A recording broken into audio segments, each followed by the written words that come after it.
Good morning. Today I have a short special report continuing on with the leaked recording from a devotional given by Dale Renlund, Ruth Renlund, and Susan Porter 2 years ago in San Jose, California. The previous videos will be linked in the show notes. In this brief but illuminating segment, Ruth answers a question about time management. Question for this sister is a wife, a mother, and has a full-time job, and her question is, how can I juggle all the demands of life? Every single time I went to a special devotional with a fancy church leader, in one way or another, someone asked this question. Every single time. Is it possible that the church sets unrealistic standards for its members?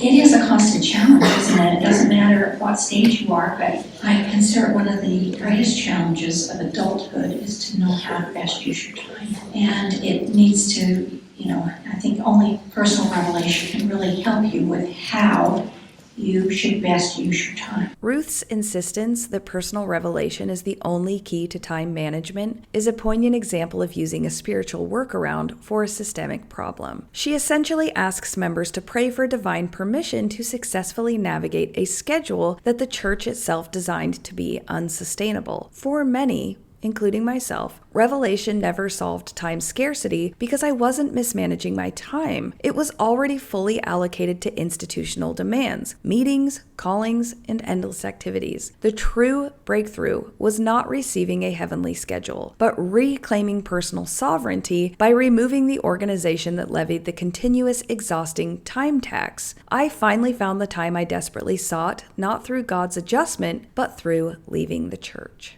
I want to share with you a strategy that Elder Renlund and I used at a particularly difficult, challenging time of our life. When Elder Renlund was getting his training, his medical training at a very prestigious hospital, but a very demanding program, he was called to be bishop of a brand new ward in Baltimore, Maryland. It was everything within the Beltway, so all the inner city, everything anyway, that was our ward. And I had just been through a serious health challenge and had decided that I was to go to law school.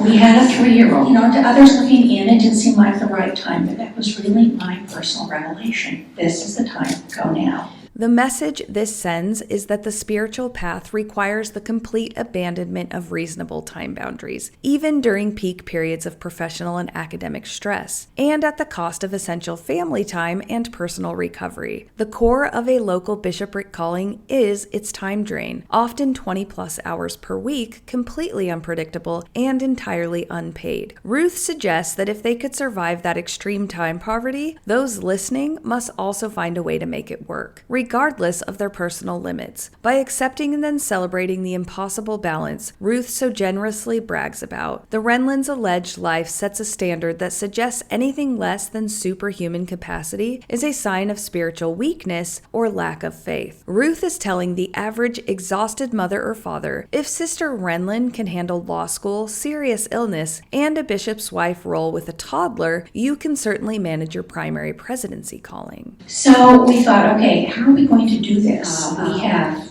4 full-time jobs between the two of us, and how are we going to get through this? And I gave that some very serious thought, because I was serious about wanting to go to law school and still being able to be a mother and do some of the things that I was doing as well. And so what we did is we came up with what we called our time budget.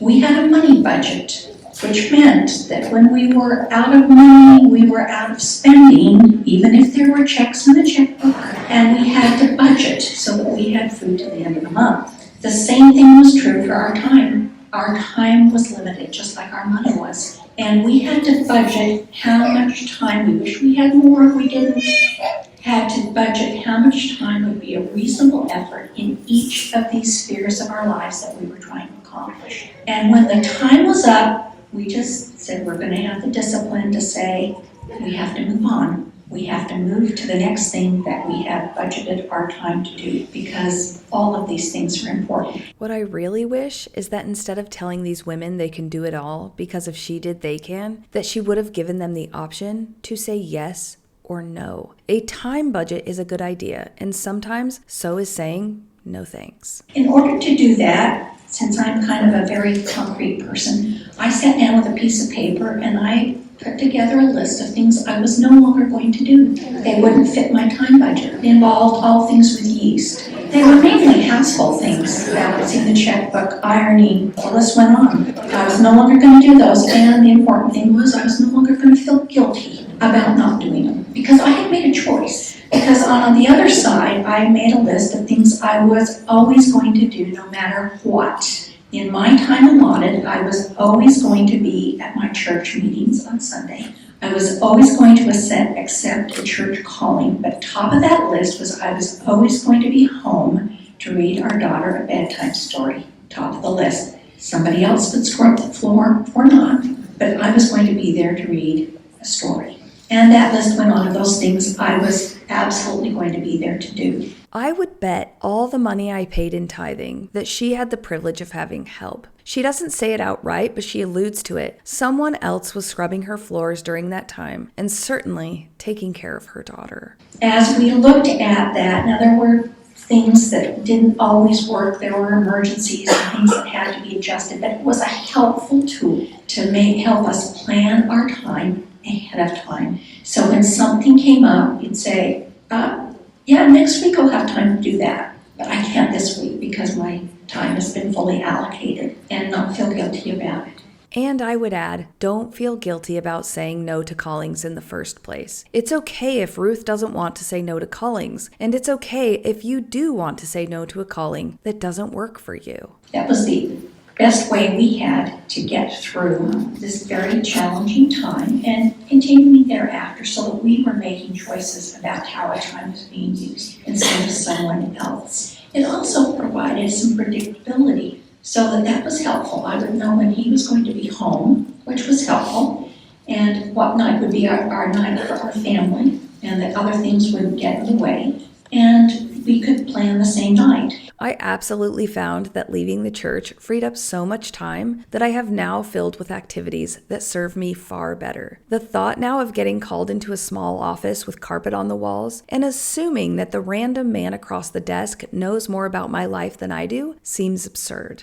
Anyway, I throw that out to you. It is one of life's great challenges. It requires personal revelation. It requires constant inspiration from the Holy Ghost if that's still the right way to go, and how to budget your time, and then do the best you can. I was called to be a Relief Society president when I was pregnant with my 5th child, and finally asked to be released after my 6th child was born. The branch president at the time told me that he talked with the Lord, and the Lord said that I needed to keep doing my calling. It's a good thing that by that time I trusted my personal revelation enough to push back and tell him I just wasn't going to do it anymore, and he needed to call someone else. As this sister listed all of these things, etc., that we like to talk about in the church, think about those as being a sequential thing that you do. They don't all have to be concurrent. If this isn't the time of life for you to do family history or these other things,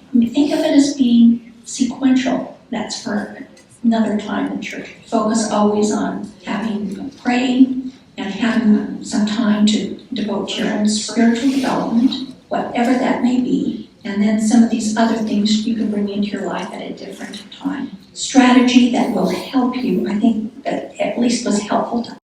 It is perfectly okay for Ruth to choose endless service in the Mormon church, and it is perfectly okay for me or you to choose something else. And that's your special report for today, folks. I absolutely hope you have the day that you deserve.